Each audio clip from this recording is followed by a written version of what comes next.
So tonight I would like to talk about effective grading and reporting of student learning. So there are some things that we've learned about grades and grade reporting that either support or don't support student learning. And so there are some elements of our current grading system that really don't do a good job of supporting student mastery of the standards that they are supposed to learn in the courses that they're taking. So in each of the courses that your child is taking, there are a set of standards that they are intended to master by the end of that course. What we are doing is providing a system that gives better information to students and parents about mastery of those standards. So that's sort of the premise that we're working behind with this change. So one of the things that I would share with you is that too many of our students at Morton and nationally leave high school unprepared for college or careers. So you can see here that about 52% of students entering two-year college are enrolled in remediation classes, classes that do not bear college credit. However, they cost the same amount of tuition as credit-bearing courses. So 52% of students nationally are coming out of high school, enrolling in college, and having to take classes that don't earn them credit toward their degree before they can start taking credit-bearing courses. And in a four-year college, about 20% of students are in that situation. And then these stats talk about, for those students who do enter college taking remedial courses, how many of those students actually graduate with their degrees. So you can see that about 62% of students that go into two-year college in remedial courses actually complete the remediation, but then only about 22% of those students complete their remediation and their college level courses in those 2 years, and about 10% of those students graduate from that two-year college within 3 years. So what's intended to be a two-year degree, about 10% of students who end up in remedial courses when they start actually graduate in 3 years, not 2. And at the four-year college, again, about 75% complete remediation, about 37% complete the remedial courses and the associated college level courses in 2 years, and about 35% complete their four-year degree in 6 years. So 2 additional years to complete their degree for the 35% that actually do that because of the fact that they're starting out in remedial courses. And a lot of the reason that the students who don't make it out of that first year becomes financial. They spend a year of tuition on courses that are earning them no credit toward graduation, so they've stood still. Time has marched forward a year, but as far as progress toward a degree, they've gone nowhere. And so this is a serious problem that we have to address. And so what we need to understand is that it's about students meeting standards. There are, as I said, specific standards in the courses that your children take that they're expected to master to be ready for the next course, or to be ready for college, or the career choice that they're working toward. And so it means more than being, quote unquote, a good student. So a good student comes to school every day, does their homework on time, raises their hand in class, doesn't disrupt, does the extra credit. Those are all good attributes, but just those things alone typically tend to earn students good grades without necessarily mastering the standards. For those of you students in the audience, I'm sure you know of times or students who were able to earn really good grades by playing the high school game well, not necessarily by being masters of the material in the course. With enough extra credit opportunities and, again, good participation, being a good behaving student, somehow that translates into higher grades, whereas not mastering the standards is not coming forth in the grading.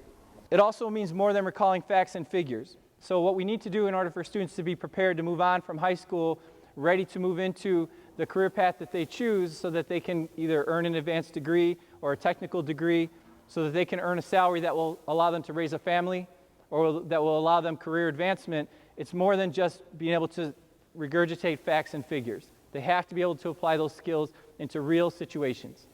So the point is that grades should reflect mastery of standards, not being able to comply with the rules. And so that's one of the things that we really are focusing on with this change. And one of the questions we should be asking ourselves is, why do we have so many students that are on the honor roll or in the National Honor Society, but not so many meeting standards on the Prairie State exam? Or in another year when the Common Core exams come into play for 9th, 10th, and 11th grade, again, if we have all these students who are earning high grades and being on the honor roll, they should be mastering standards on those exams. So we really need to look at that. In our district, we look at 4 critical questions. In our district, we're a professional learning community, which means we have teachers teamed in their subject areas to look at these 4 critical questions. What is it that students should be learning in each of our courses? How will we know when they've learned it? What will we do when they're not learning, and what will we do when they already know it? And so grading and grade reporting really speaks to this issue of how will we know when they've learned it. If students are not getting feedback that gives them good information about here are the skills that I'm effective at, and here are the skills that I'm not, it's hard for them to know what they need to do to improve. So we're looking to make some changes, again, that are going to help to change that. So how can grades support our mission? So our mission is for every student to succeed. So the question we have to ask ourselves is, why give grades? What is the purpose of grades? Is it to motivate?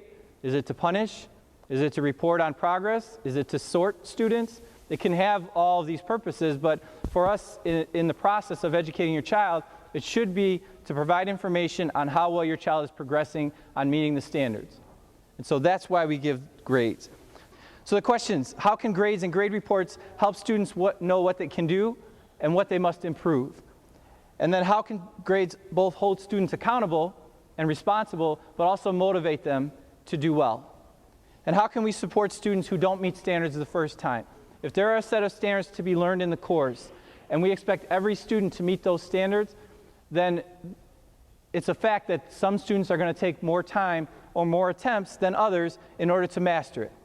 If you take your driver's exam, or your bar exam, or your medical boards, and you don't pass them the first time, you have opportunities to do it again till you pass. So, if I didn't earn my driver's license the first time, there's not a rule that says, okay, you're out of luck now. All right? So we need to understand that there are going to be times, depending on the skill, depending on the student, that sometimes some students with certain skills are going to need more assistance, more support, more time, and more attempts than others. So how do we support the fact that if learning is the same goal for all students, that how do we address students' individual needs to help them get there? So that's something I'll talk about toward the end of the talk. So why do we give grades? As a district, we came up with a sort of a purpose statement for grades. So without reading the whole thing, just to highlight the parts here that are in bold, the one purpose is to communicate student achievement on current content and performance standards. All right, so again, if I'm getting a B in algebra, okay, I should have some understanding of what content and performance standards that I'm mastering in the algebra class. Okay, am I doing well with integers? Am I doing well with order of operations, one-step equations, positive, negative numbers? It's important for students to know, based on each of the skills that's being taught, how they're performing. And then they should also reflect achievement of outcomes as defined by specific standards or an individual program plan. And then one of the other important things to note here is that second item, that grades, academic grades, should be reported separately from other things such as social development, work habits, bonus points, attendance, etc. So if you are mastering the standards, that's your academic grade. The other factors that make a good student are important. They don't factor into an academic grade.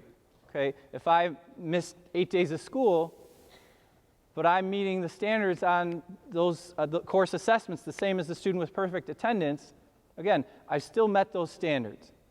Another issue we have to think about is that the Common Core standards raise the bar. So a year from now, we'll be moving from the Prairie State Achievement Exam to the Common Core assessments. These are assessments that are created by a consortia of states to be intended to be sort of a national exam. These assessments are going to be more involved than the Prairie State Achievement Exam in that students are expected to do higher order tasks that really expect them to apply skills rather than respond to multiple choice items per se. And so here's an example. So this is an example called Isabella's credit card. So in this example, the student is given this spreadsheet. And the premise is that she makes a purchase on her credit card for $300. If you see in that cell that says in month 1, amount owed $300. She makes monthly payments of $40. So after the $40 payment, she owes $260. Then a 1.5% interest charge is applied, and so she owes $263.90. So on a typical PSAE question, the student might get a multiple choice question that says, what is the value in cell D3? And so they would have a 1 in 5 choice to select the correct answer. This exam expects the student to actually tell what formula they will use to get to that answer for cell D3 and for cell E3. So they have to click and drag these items, the correct ones, into the correct spots. And by the way, these exams are administered online. So they'll no longer be pencil and paper tests, they'll be online exams. So that's going to be a big change for students. But the point I'm trying to make here is that it's much more about application, that students really have to be able to generate an understanding as they perform on these questions. And this is just part A. When you go to part B of the question, now the student has to complete the correct amounts. Once they've demonstrated the correct formulas, now they have to demonstrate that they can identify the correct amounts in each of these payments. Then in part C, the student has to be able to tell at the end of the 6th month, which is not part of that spreadsheet, they have to be able to extend out now beyond the information that they were given, and talk about how much will she still owe after 6 months, and then how many months will it take her to pay it off, and what will her final payment be. So the student has to generate these, not by multiple choice, but from their own understanding of how to complete these processes.